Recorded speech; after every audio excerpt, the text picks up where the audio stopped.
Welcome to Future Role Model, a podcast that praises the unconventional and redefines what it means to be a role model.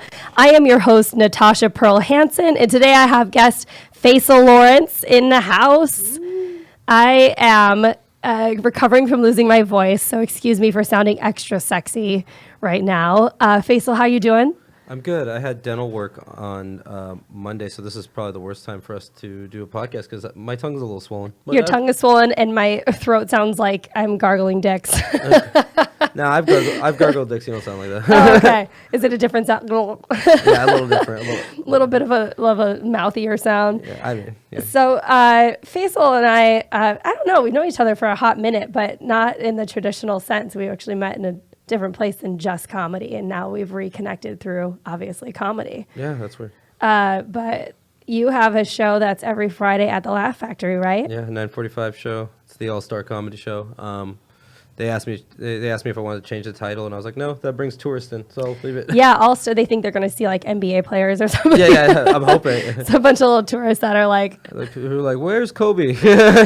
But and how long have you been doing that now? Well, I've been at the factory for I've been hosting there since last year. I've been performing there for like a year and a half, but that Friday show is kind of a newer thing. Yeah. You know, I used to do sporadic, whatever, Monday, Thursday, Saturday, whatever they gave me. You've done it a couple times. Mm-hmm. Yeah, always great to have you. But yeah, no, now I think since about October, the Friday show has been mine.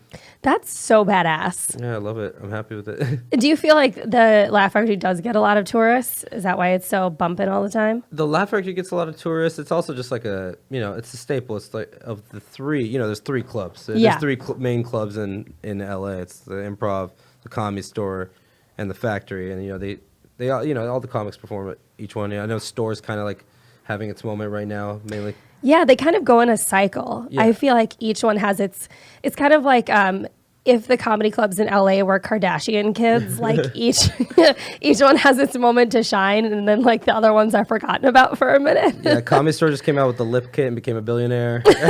but people still like Kim, and Kim is it's funny though, Kim is like the only, like, she's actually more Middle Eastern, and that is like a Middle Eastern place because you got like Maz Jobrani there regularly, right? Amir Khan, like me, the shining star. Tehran, if we were gonna Kardashian assign each club, I think Comedy Store would be Kim. The Ice House would be Chloe. Ice House would be Chloe. Yeah. Just like kind of off in the distance, but like really, really significant as well. Definitely. It's still significant. Yeah, still significant. Rogan goes there. The Rogans live right next to the Kardashians in Calabasas. Boom, right there. Yeah, there it is. That's like his favorite place. It all comes full circle. There you go. So I want to start doing this up top because usually I wait till the end to do that. But go ahead and shoot out your social media now so people that may not tune into the whole episode, but how dare you? You should tune into the whole thing. Can follow you right away. Because my name is Middle Eastern and complicated, I made it easy for people. It's The Real Face, all one word, The Real Face. Yeah. And that's my Instagram. And I don't really use my Twitter, so don't even worry about it. But if you go to my Instagram, you'll find my Twitter. Perfect. And I'm at MPH Comedy, and the podcast is at Future Role Model on Instagram or at Real Model Pod on Twitter. So let's get into it. We originally met, what was it, like 6 years ago? Not that long, maybe 3.5, 4 years ago. Maybe 4.5, because it was at the Four Seasons. Yeah, when we both worked at the Four Seasons. Yep. And that is, what a place that is. Yeah, that place has gone through some changes. that place it's funny because there's a lot of comics who've come out of there. Mm-hmm. There's you. There's Sebastian Maniscalco. I was going to leave him for that. And I think I heard Sarah Tiana used to work there too. Really? That's what somebody told me. I'm not sure. I haven't verified that, so I'm sorry if she didn't. But and then there's me, and then but like I'm on the lower end of the on the totem pole of comics coming out of there. But it's fun to work at a place that's like that 5-star, 5 diamond, whatever, because you have to put on such a facade to work there. And by facade, I mean like carry yourself in a certain way, which is fine. But nobody expects that you have this in your back pocket. Yeah, there's people that when you might serve, and that's an industry hotel too. Yeah. It's really weird when you have to serve like people who you've maybe opened for, done shows with, who've been on your shows, or the president of HBO, and you just want to like let me hand you a treatment. Oh, yeah. But you're just staying there professional. No, and there are certain things, like I still remember what certain people, whether I like them or not, I remember what they drank and what their preferences were. Yeah. Like Morgan Freeman likes martinis with olives and garlic inside of them. If anybody meets Morgan Freeman, that's a way to his heart. But there's the president of one of the major networks that likes a specific type of wine. And I always was like, when I sell a show to this network, I'm going to bring this wine. And she's going to be like, how did you know? And I'm going to be like, you're a stalker. No. Yeah, there's all kinds of crazy things that, that's when you pay, like, what are the rooms there? Like, a standard room's like $650 a night. That's what you get. You get people that are actually going to take care of you and like know exactly everything about your preferences. Because for $650 a night, starting off, they probably should. Exactly. Yeah. Yeah, it was an interesting environment because, like, you're like all prim and proper in the front, and then when you go into the back of the house, you're like, motherfuckers, these fucking assholes. No matter what level you are, you're talking about an A-lister. Yeah, no matter what level you're at, whether it's like Fridays, I've worked at every type of restaurant, from Fridays to the Four Seasons to like Mastro's and Catch. The back is always the same. It's always orange tiles and people cussing and Hispanic guys hitting on white women. Exactly. Like, picking off of people's plates. Picking off of people's plates. Let me make sure their fries are okay. Oh, yeah. Yeah. Massive fry stealer over here. Oh, yeah. Yeah. Fries are meant to be stolen. Yeah. I think the cooks start making more fries after a while. They're like, okay. Exactly. I think when I was like, actually, I remember the chefs used to be like, all right, I'm making this for you guys. Stop touching my goddamn food. Yeah. They would just give us like bowls of like scraps. Like they'd give like a bowl of cold fries to us and be like, just nosh on these. How great was it when there was like something good that got sent back? Like, oh, this didn't get touched by the guests, but they can't have avocado. It has avocado. And you were like, yay. Yeah. That was It was like the best day in the world. Yeah. Yeah. I get to have this steak for the little things, man. To be able to say you ate like Eva Longoria's leftover steak is pretty awesome. Well, I would eat her leftover steak, but anyone else, no.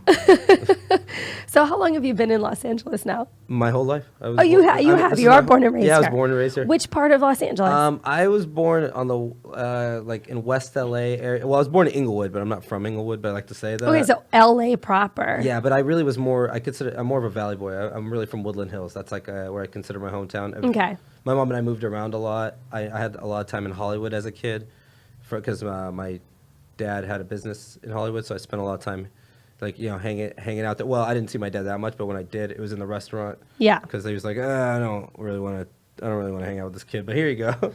Yeah. But yeah, no, we're pretty much from Woodland Hills. That's what I consider my hometown. Did they have a family restaurant growing up? Well, my dad left when I was 5, but then he tried to kind of guest star and come back a little bit. Guy like you said, guest star. He was like, he's the feature. He had a recurring role. Wasn't all the time. He wasn't all the time, but yeah, I call him like the guest star of my life. That was like very like that I didn't really like, but he. But he had to start crying. No, You would just cry for the rest of the podcast. It's like, well, that was fun. I've been doing that lately where I refer to like years as seasons and days as episodes. Because I literally told somebody the other day that they said something really funny and I referred back to it days later and I was like, remember in episode 2 of last week when you said this? And they were like, episode. And I was like, it's just the way I think now. Like we moved around. And Woodland Hills is what, like, after 12, we stopped moving around so much. Because my mom and I had it kind of rough growing up. So we had to move around a lot. Like, so how so? Like, how did you guys have it rough? Well, my mom grew up really, really wealthy in Iraq. And then my dad went to Iraq, married my mother, brought her to America, had me, and then like 5 years, they went back to Saudi Arabia for a little bit, and then at 5, it came back here when I was 5 years old. And he just like decided my mom and I were too much responsibility, and he left. Ugh. Yeah. So and a year later, I guess he felt bad. We had to move into someone else's home, like a neighbor. My mom didn't speak English that well, even though she was a college-educated woman. She didn't speak English very well. She did everything. She worked, like, her first job ever. Well, her first job in Iraq was a teacher, and my grandfather was rich, and he was like, "How much are you making? I'll pay you double to stay home. I just wanted you to get a job." So wow. So she grew up with, but like all that money got frozen in Iraq. My grandfather was a political prisoner. He was stuck in. Holy shit! Yeah. Oh my God. Yeah, I was there during the first Gulf War. I was in Saudi Arabia. Were you there visiting family? Between 1 to 4, we lived in Saudi Arabia because my dad had a business there. And your dad is born and raised where? My dad was born in Iraq, but he came in like at 18, 19. He came to America, so he doesn't even have like an accent. So anymore. he had dual citizenship. Yeah. Got it. My mom, I think she still has both citizenships. They're both American citizens, but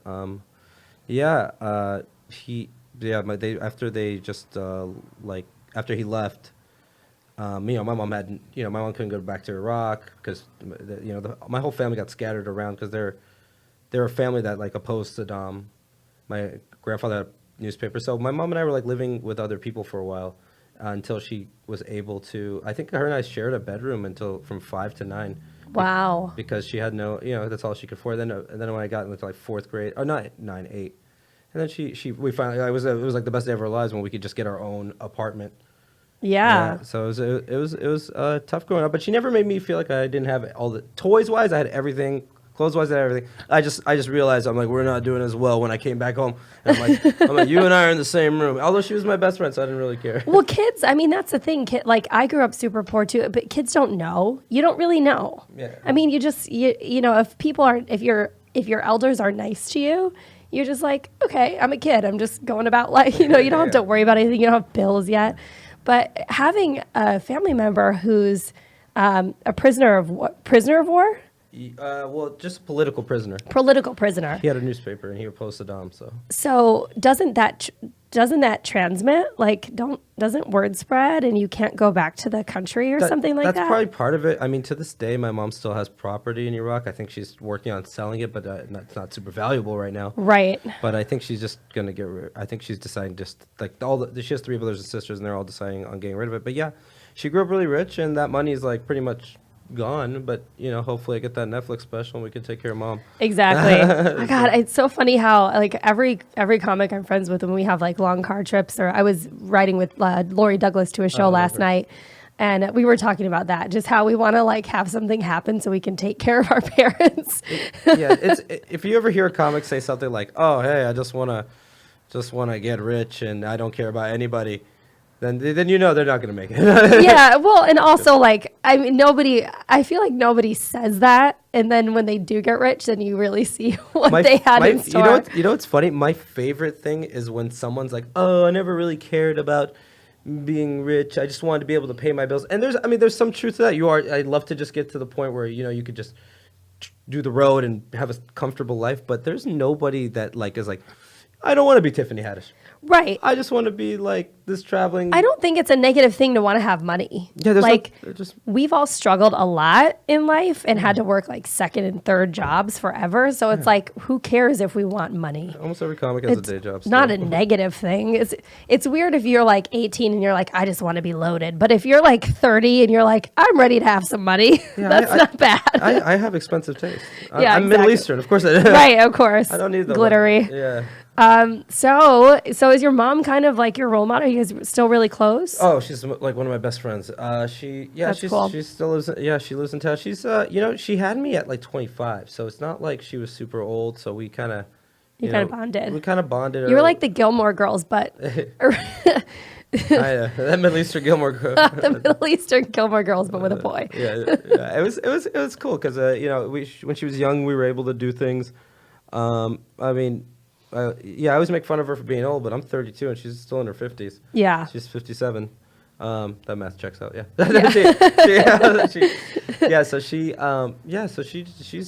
She's great. We see each other all the time. We talk and text every day. That's awesome. Yeah, we're really close, and it's probably because of how close in proximity we were, and the fact that we had to go through a lot together.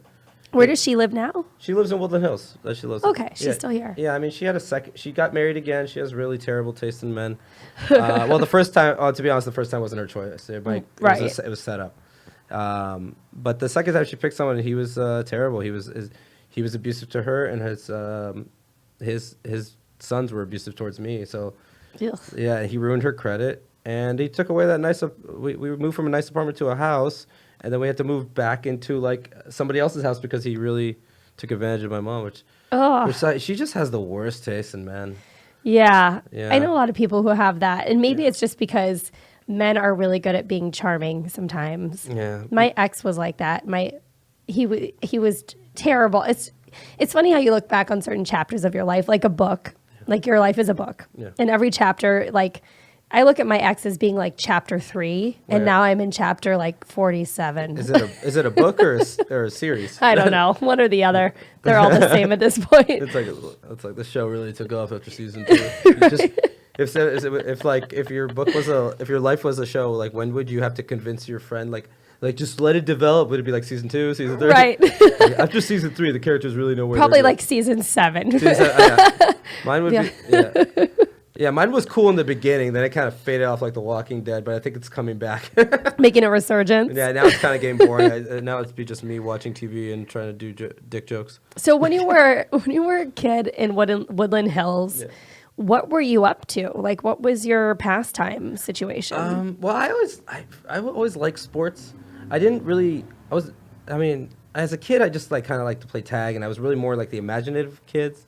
Like I'm saying, like in like elementary school. But I always like to make people laugh. I remember I just saw Jim Carrey, and I was like, I want to be that. I want to do that. I want to be that. I was like, we could be funny, And I had a lot of depressing stuff happen around me.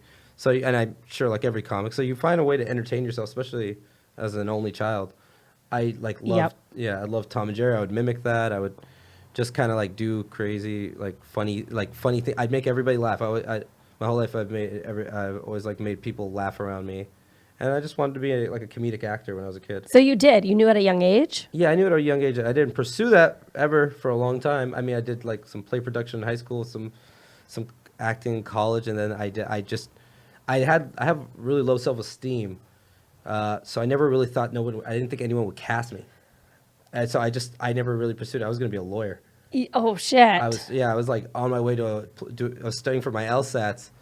And then I discovered the Hollywood party. Well, I already was in the Hollywood party scene, but I discovered the deeper part of it, and I stopped going. I was like, class is fucking stupid. Okay, so I don't really know a lot of people who grew up out here and discovered that LA party scene, and I've had conversations with people about that, saying that I'm glad I didn't move to LA when I was 21, because I hear about these stories, but I've never seen anything, because I was that age in Chicago, and Chicago's an easy. Sure, there's underground scenes wherever, but Chicago's just pretty chill. So what was that scene like? I know people from Chicago. They party a lot. They do. I mean, it's more of a drinking town than really. Yeah. More. Isn't house music from? No, that's from Detroit, but it's close. Yeah. Yeah, but because Detroit doesn't have anything else to do besides just bounce. So it's like, hey, you go. This is fucking boring. Let's do drugs. Yeah, exactly. Yeah, no, it's. I mean, I've always, growing up here, I've met a lot of people, and eventually people just get into the nightlife industry, and I have a lot of friends in the nightlife industry. And to be honest, the nightlife industry helped my comedic career. Yeah. In a weird way, because, I was, after I just dropped out of college, I was just and I dropped out of college in my mid-20s, so I just kept. It took me a while to even get going. Yeah. So. In my mid 26, 27, I just was I'm not going to. It's not even I gave up. I was just I don't know. I discovered Molly and cocaine. And and I was like, this stuff is fun. And I was just this, and I just didn't want to do anything in class. They're like, oh, Tuesday night, did you know Calvin Harris is doing this? And I was like, oh, Calvin Harris, that's important right now. Dude, Calvin Harris was around then? Well, yeah. Oh, I'm 32. It's only 5 years ago. I suppose, yeah. No, yeah. So I thank God I didn't do drugs till mid-20s. For anyone listening, do your drugs after your mid-20s, because that's when your frontal lobes develop. I can still read. I can still talk. Yeah, because there's people that tried it at 18 and I can't have a conversation with There them. is a proper way to do drugs. Yeah. And if you do them right, they can be very fun. Yeah, moderation. Yeah, and I'm not saying I was a cokehead or anything, but I did lose focus on what I wanted to do, and I just started that's in the beginning, and then there was a point where I really went off kind of the deep end, where I was literally, there were multiple times where I can in a month where I'd stay up for 2 to 3 days at a time. Holy shit. Partying. Because there's always someone, you can always find an after party in LA. The people are oh, LA's boring, it's done it too. No, there's the Hollywood Hills, and there's someone will throw a day party, and someone will do this. There are things to do. You just have to know people. It's a very cliquey town. Sure. Especially Hollywood. But I used to, Yeah, there were times where I think I went on a date on like after being up for 2.5 days once. What the fuck was And that date like? I was hungry, so it was good. We went to sushi.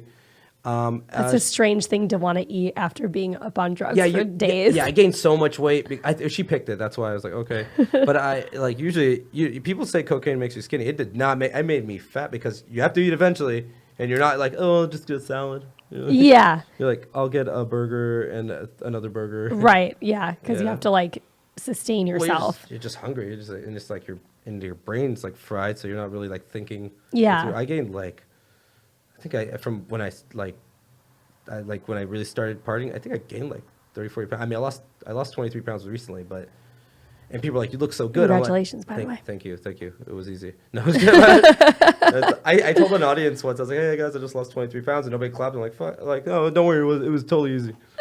But so like, but the thing is like, I lost the weight, and people are like, oh, you look good, and I'm like, do you remember I was 20 pounds less than this when you first met me?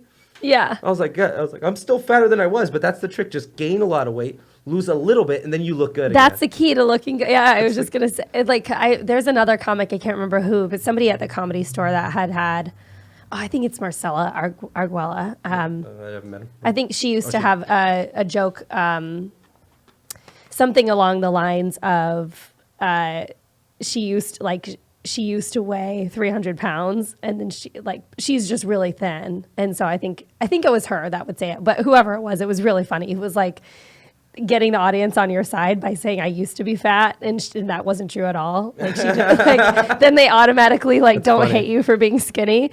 And whoever it was fucking brilliant. And I'm obviously not doing it justice, but that's funny though. I really still remember that joke. I remember hearing it for the first time a couple like years ago, and it still stuck with me. I was like, damn it, why didn't I think of that? Yeah, I just tell people gain weight, then lose a little bit. You don't even have to be back to your regular weight because people will still say you look good. Yeah. Yeah. I know. I wish I could just tell people I used to be really big, but Yeah. I never was, and so that would just be You're a like fucking lie. You and your fiance are like Greek statues. Like, We played Greek statues for Halloween. oh yeah, I forgot. That's right. No, you guys are. You got. He's an Adonis and whatever. I don't know what a female Adonis is, but Well, when you were coming out of high school, what was your goal was to be an attorney, right? You wanted to be a lawyer. okay. So like out of high school, okay. So I was actually pretty good at football, but didn't go anywhere.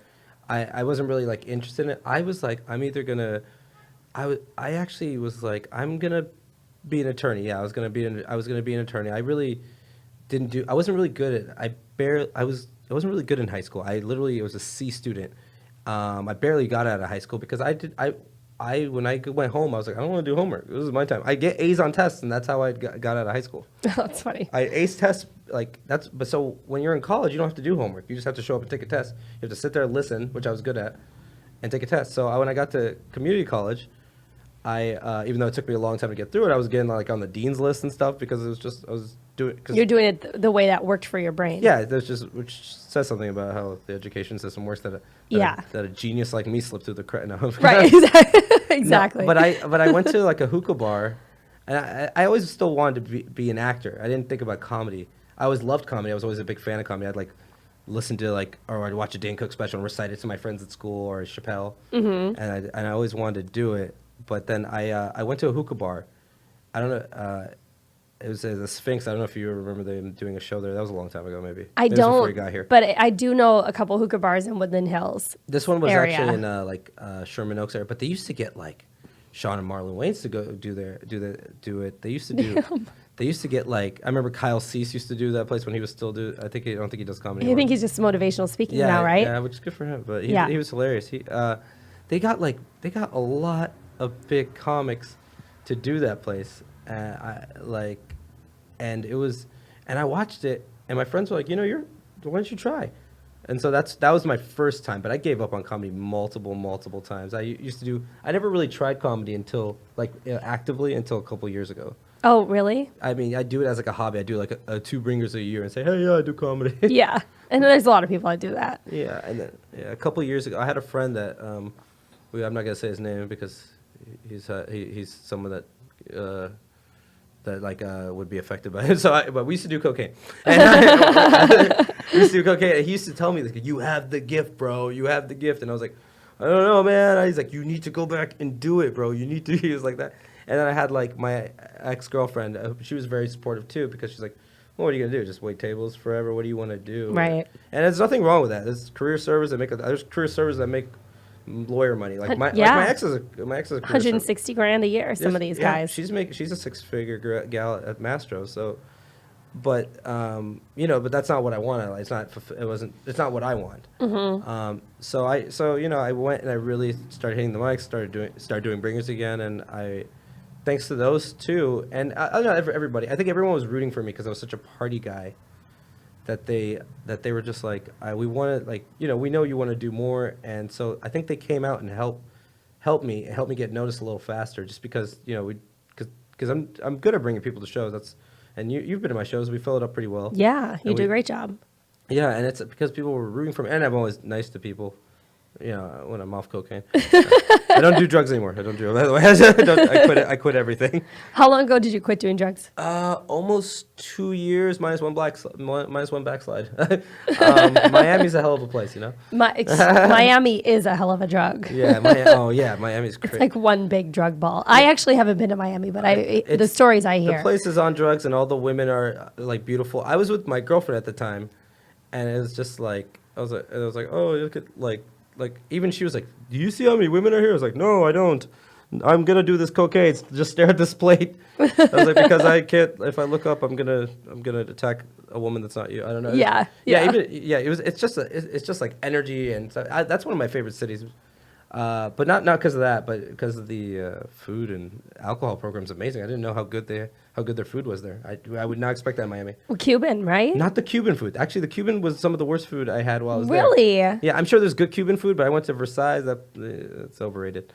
But I would have assumed that it's right there. I think it was a tour. I think that's a tourist trap place. I'm sure the Cuban coffee is good. I'm sure like the street Cuban food. If you go like more east and stuff, I went to like little Havana, which is like kind of. I felt like like little Tokyo or something. Like where they're putting on like a dog and shit. Like what's that? Like a pony show or whatever. Yeah. But like the food in Miami is amazing. There's this place called KYU. It's Asian fusion, and it was one of the best meals I've ever had. Really? Yeah, and then there's this Italian restaurant called La Serenuse that they brought over from Italy to have the second location in the Four Seasons. I was there on free nights.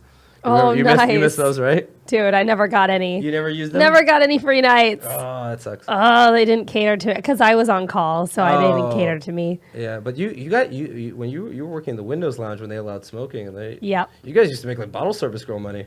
Yeah. Yeah, you could be on call and live a great life. Yeah, it was great. Well, you were a touring comic too, so. Yeah, exactly. So when did you think you actually wanted to like pursue comedy? Well, I always wanted to do acting and comedy. But yeah, once I got closer to 30 a couple years ago, I was like, I need to find out how you do this, because that's part of the problem. Some people don't know, like, well, why do big comics tell me just do open mics? Well, they don't know that as like a starting out comedy, you don't know that they actually that your hope is that the booker watches you and sees you. You just think that's people just practicing. Right. Yeah, I didn't know that. I didn't know. So I asked around. I figured it out. I asked people who. I think I asked you. You gave me advice. Yeah. When we were at Four Seasons, I asked you. I was like, hey, I want to stop doing bringers, and you gave me advice. You're like, first of all, you need Twitter, and I was like, which I only have because you told me that day. Actually, I have like 100-something followers because I don't post anything. But I hit repost on the flyers. The Laugh Factory tags me. That's about it. I was like, you need to brand yourself. You need, yeah, and I'm still bad at that. But I got good at the comedy part. I got good. That matters first and foremost. Yeah. By the way, but the other stuff helps. Yeah, it's just working. But yeah, a couple years ago, I was like, you've always wanted this. I got over the lack of self-esteem, and that was really my biggest issue. Like even now, I finally got headshots done like last month because I got tired of the Laugh Factory having used like iPhone pictures my ex took. Oh yeah.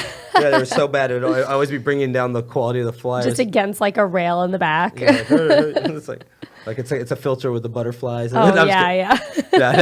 But yeah, so a couple years ago I was just like, let's do this, and I really dedicated my life to it, and and I feel like I've got good some good traction going, but still a long way to go. Yeah. Yeah. It is a long slog. I mean, how long have you been really going at comedy now?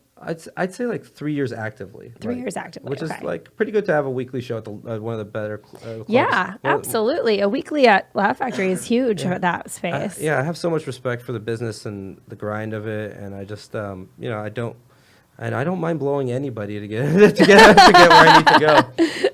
Yeah, so I don't record anything. I won't Me Too anybody. Kevin Spacey could still call me. That's fine. I'll watch someone jerk off. I'm willing to achieve this dream by any means. We were just talking, when you walked in before this, we were just talking about that Netflix documentary of the Fire Festival. Oh, yeah. Speaking of jacking people off or sucking dicks. Yeah, I saw, it's so funny because I'm a big sports fan. I saw there was Byron Scott, ex point guard for the Lakers from the 80s, from the 5 championships or whatever. Yeah. A kid from LA. That's a big deal. It was him, and then I saw I think his name is Billy King.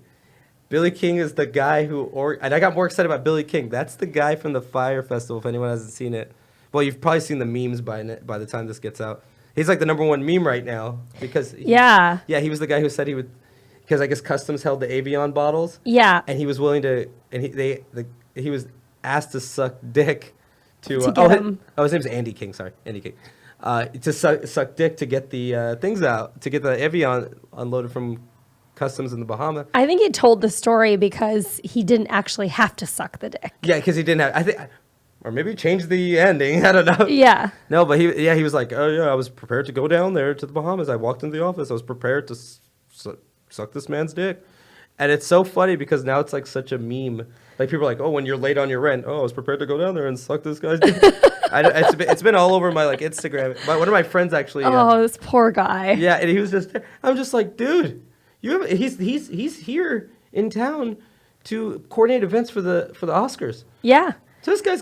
He's a big deal. I think he's big deal. No, I know exactly I knew who he was when I saw the documentary. I was like, oh, okay. I did not expect to see that out of his mind. They're like, who knows? Maybe that generates more business. Like, this guy will get your fucking event done. Yeah. I mean, here's the thing, too. And, like, you feel bad for him because, like, he obviously cared so much about pulling this off properly that he was mentally prepared to do that. More than that. I think, bravo for the fact that he didn't have to, but bravo for the fact that he was almost about to. And I feel bad for anybody that feels like they have to do shit like that. A lot of things in life have been accomplished by sucking dick. Mm-hmm. Yeah. I mean, whether we know it or not. I mean, there's been Oscars won. The marriage is saved. Yeah. There's Evian bottles released from Customs.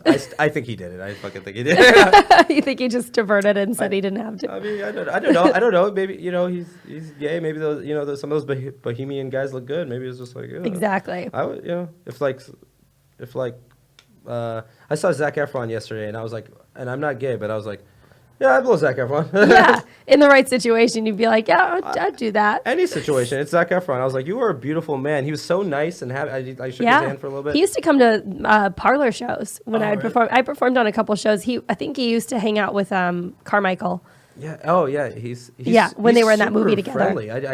Really nice. He introduced himself and he shook my hand and he was like, it's nice to meet you, brother. And I was like, yeah. And he was like, I overheard his conversation a little bit about how how happy he was and how just positive. I'm like, dude, if I look like that, I'd be happy all the time. Yeah, of course. What bothers you when you look like? You wake up in the morning, you look in the mirror, like, yeah, it's gonna be a good day. Like you and your fiance, you guys must be a little bit happier every morning than like me and I don't know, 70% of the city. 70% because there's a lot of hot people in this city. Okay, so speaking of things you have to do for a career, because everybody, I mean, I know you haven't had to suck any dicks or anything, and thank God I haven't had to either. But what is some of the weirdest things you've had to encounter, getting anywhere in this business? Let's see. Like the other night, the host of a show has had me hand out stuff they have this good show at the Improv. They do comedy game show. It's fun, but he was like, oh hey, can you help me do this and I'll get you booked, and he was like, yeah. So I literally was handing out these raffle tickets and I was like, oh, don't forget to fill out your email, and we're handing out a prize. I don't even know what it was. You were there the other night. So am I allowed to bring him in, or is he not? Yeah, I don't know what that is. Oh, yeah. You can talk to Alex. He's in the room. Alex was actually there at the improv. What do you know what the last person won as a grand prize? I heard it was like cat food or something weird. For Griff. Yeah. For Griff. It's always a weird thing. Cat food and Griff Pippin's the host. Yeah. I love Griff. What was it? It was cat food, right? In the box, in the mystery box that they actually were. So I feel like such a weirdo now. Like I didn't know what was in there. I was just there to do my set and help. Like Griff's my buddy. I was there to just help him because one of his partners threw his back out, so he needed help running the show. And I'm like, did you made me like hand out stuff so people wouldn't fucking cat food? Fucking like it's funny, but I wasn't in on it. I was like, cat. I was like, cat food. Did everyone here own a cat? What like? Yeah, he gives drinks out to a lot of people, and the grand prize was like a Bluetooth speaker. But so that was the grand prize. Yeah, the grand prize was a Bluetooth speaker. Oh, okay. I didn't know that they did that. He does it like once a month. It's a really good show. I'm sure. Griff Pippin and Jake Marin. Is it Jake Marin? Yeah. Yeah, it's always a good show when you give out free shit. That's how Ellen became everybody's favorite person in the fucking world. They have people spin a wheel in between comics, and like it lands on free drink. $1, $5. $1. Yeah, it's funny. It's funny little gifts. I guess $1. Yeah, I guess somebody raffled. Woo! They raffled off cat food. Did they give you a bag of cocaine with the $1 at least? Yeah, no. It's good. That show's cool because it's at the improv in the lab, and they do and they only charge people $5. And that's nice. And I think they don't have the minimum either because it's in the lab. Right, exactly. So it's they get a good show. They had Kevin Nealon was on it. Owen Smith was on it. Great. Yeah. They should get Natasha Pearl Hansen on it. Yeah, they should. Hello, guys. Yeah. Hello, wake up. Yeah, I'm the next big thing. It's always funny when you're, as comics, you have to like sell yourself so often, which is really funny to have to do because like, of course, at a certain point you feel like you've earned that. Like I have a couple series that I'm pitching right now. So I had some meetings yesterday and today to like prepare for pitches.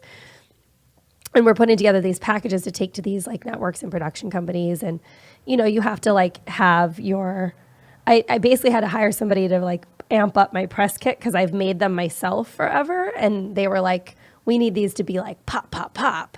And I was like, all right, well, but also I don't want like these people to take liberties and embellish because if it were to spread and somebody would be like, oh. Natasha Pearl Hansen made the Taj Mahal when she was 12. Right? The worst thing ever is to have somebody think that you think something is a credit that you absolutely didn't get. Does that make sense? Yeah. Like, for example, when I first, my first big gig in Chicago before moving here was opening for Justin Martindale and Guy Branum. Nice. They were just in Chicago doing shows. And so at one show when I moved to LA, my only credit when I first moved to LA was that I had opened for the head writer of Chelsea Lately. That was it. So I told this guy that, and he brought me on stage that I was the head writer for Chelsea Lately. No. And nothing is worse than that because you can't just eat that one. Yeah. Like everybody there knows, somebody there is going to know the head writer of Chelsea Lately and know that you're not that fucking person. Yeah, you probably had like 2 PAs from the show in the crowd. Oh my God. Chelsea could have been there. How embarrassing. Yeah, that's funny because I don't have many credits. I have like, you know, I'm kind of going through the comic scene, or just like the club scene. Yeah. You know, I've only hit the road. I've only hit the road a couple times. But yeah, it's really funny because I have like I have the weekly show at Laugh Factory, which is how I tell people to introduce me. But it's really weird because sometimes I'm at like a different club, like at the Comedy Store or at the Haha. Yeah. And then I'm just like, and they can't say that obviously. So I'm like, so my other credit is I was like, I was on $1 Billion Buyer. I was like.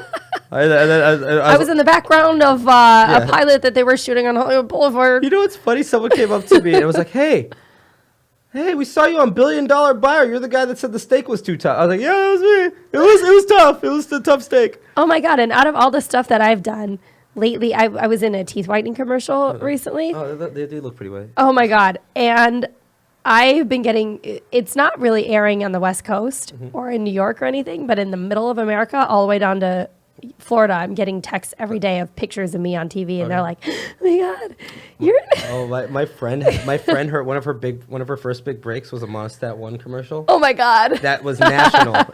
So I was like, oh, she's like, hey, we're gonna go out later. I'm like, yeah. Are you feeling better from your yeast infection? Is it good? Is it good? Does it really go away in one day? If you need more time, we can go out another time.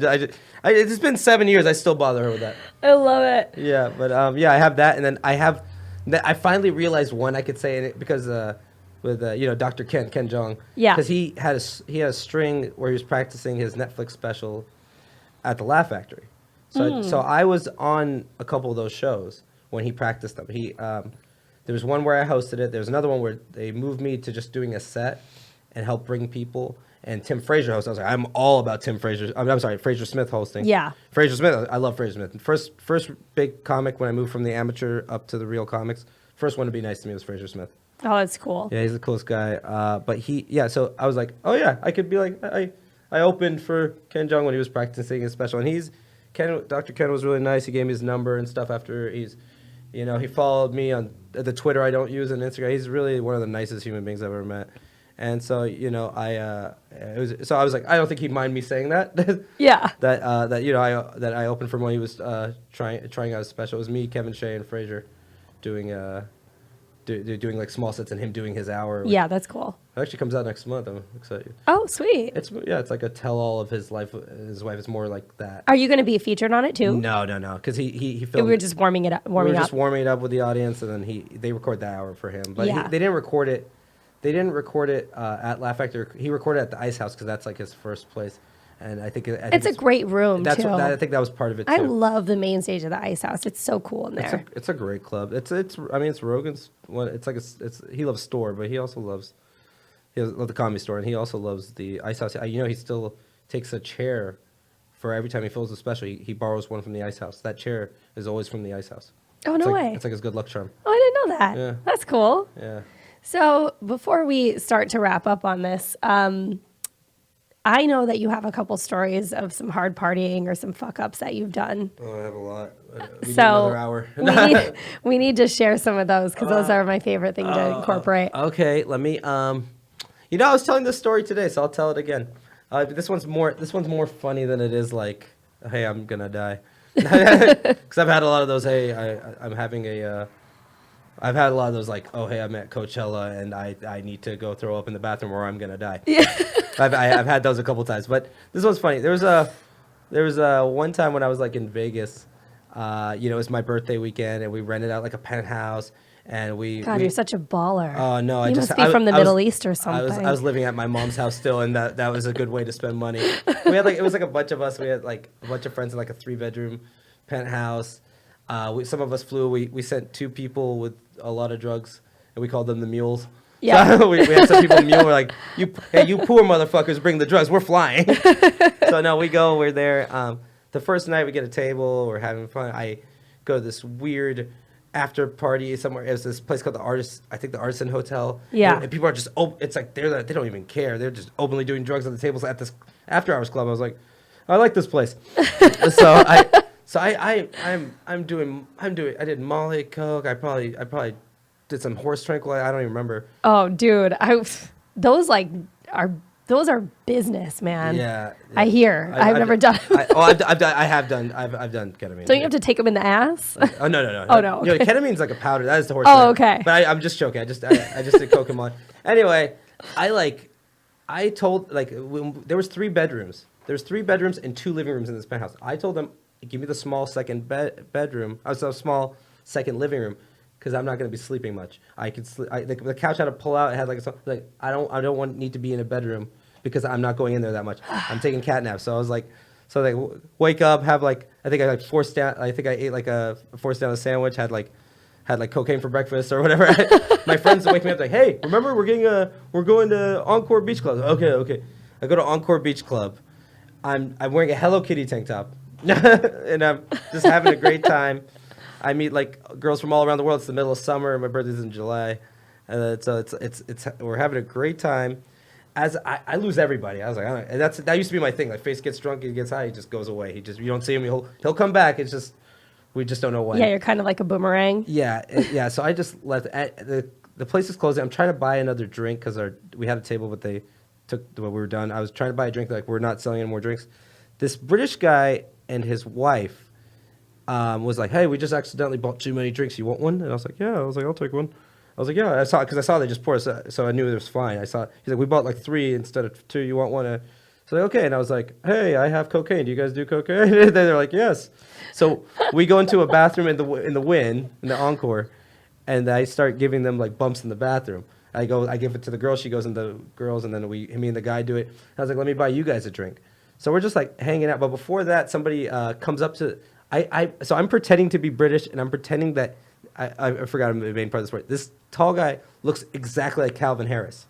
Oh, nice. Calvin Harris is making a recurring appearance in this podcast. That's actually next week's guest. But, no, but so Calvin is 6'6". This guy was 6'4". So people thought tall guy, British. Was him. It was him. So people come up and they're like, "Can I take a picture?" I was like, "No, sorry, Calvin can't do any pictures. So we have to go. We got to get." And I think he was, and I was like, I think if, like, it was so funny. So there are like 10 people who think they got a picture with Calvin Harris.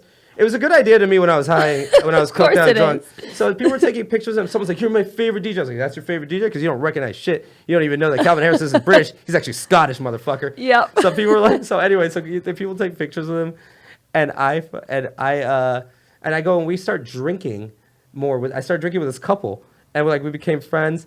And there's like a corner of the bar, and his wife, is his wife or girlfriend, whatever. She gets me in the corner of the bar, like pushes me up, and she was very attractive. She had like nice real boobs, and she was very small waist. She takes her boobs in her bikini, lifts them, puts them on her chest, and I swear to God, and her voice is, "You like big tits, Faysal." My name is Faysal, by the way. She's like, "You like big tits, Faysal." The more I tell the story, the more cockney she gets. So, "You like big tits, Faysal." And she puts it on my chest, and I was like, "Yeah, kind of. I don't know." And she's like, I was like, "You guys want to come back to my penthouse? My friends are partying." And then they're like, "No, we have a room here. Why don't you come with us?" So I'm kind of in like a haze now because I've been up for 2 days. So they're taking me over to the elevator, and she's holding my hand. And I'm like, "Okay, I guess I'm gonna sleep with this guy's wife while he watches." And I just feel the kissing on my neck, and she's on my right, and it's him. He's kissing on my neck. Oh my God! And she's like, "Nigel, yes, you're gonna, don't get gay with him, Nigel. You're gonna scare him off." And I was, "Scare me off for what?" And that's when I that sobered me up, and I ran from and I was like, "Guys, if you got my number, if you want to come hang out with my friends, I gotta get back." That's when I got back, and they're like, "Where were you?" I was like, "I don't know, I was just fucking eating." Because you're like, I could do the first thing, but not the whole 3-way with the both honestly, of them thing. it just caught me by surprise. I was in like early, like 26, 20. I think I was like 26 at the time. Maybe I'll try. You hear it. stories about this, but you don't think it actually is going to happen to you. Yeah, I try. Yeah, I didn't want to end up in a bucket of. I have the weirdest thing with swingers. They always come after me. I think it's the big personality. Yeah, I get hit on by women all the time that are like trying to get you with their trying to, yeah. My one of my best friends, him and his girlfriend sleep with women together. It was really funny because when I became single, he's like, "How many girls have you slept with?" I was like, 2. And he's like, "Dude, I fucked more chicks than you have already." I was like, "Oh, damn it, since you've been single." I was like, "It's not a race. It's not a contest."